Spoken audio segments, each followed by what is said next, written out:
দিয়ে আমাদের অন্তর জয় করে নিয়েছিলেন। অসহস্র ছাত্রের মনে আপনি জায়গা করে নিয়েছিলেন আপনার জ্ঞানের ছোঁয়ায়। ছাত্রছাত্রীদের সঙ্গে আপনার প্রীতিময় বন্ধন ছিন্ন হতে চলেছে। আপনি অবসর গ্রহণ করছেন। আজ আপনার বিদায়ের কথা ভেবে আমরা বেদনা ভাবাক্রান্ত। এত তাড়াতাড়ি যে আপনি আমাদের ছেড়ে চলে যাবেন তা আমরা ভাবতেও পারিনি। কিন্তু সবই মহান স্রষ্টার ইচ্ছা। যেমন গভীর বন্ধন, যেতে নাহি দিব হাই, তবু যেতে দিতে হয়, তবু চলে যাই।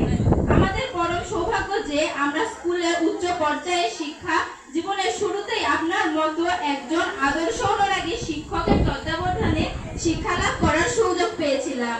আপনার নিয়মানুবর্তিত যুক্তি উপস্থাপন এবং মধুমাখা ভাষণের কথা জীবনে ভুলতে পারবো না।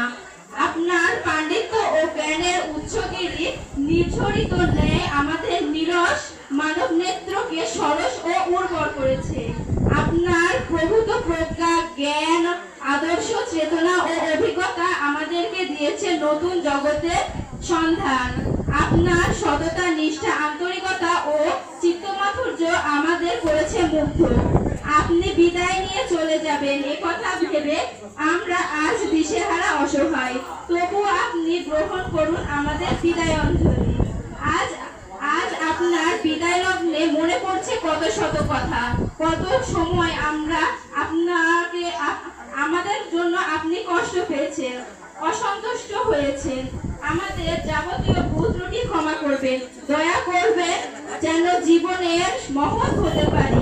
তাই কবিতার ভাষায় বলতে চাই, অপরাধীর অপরাধ যদি হয় পর্বত প্রমাণ, ক্ষমাশীলের ক্ষমা হয় আকাশ সমান।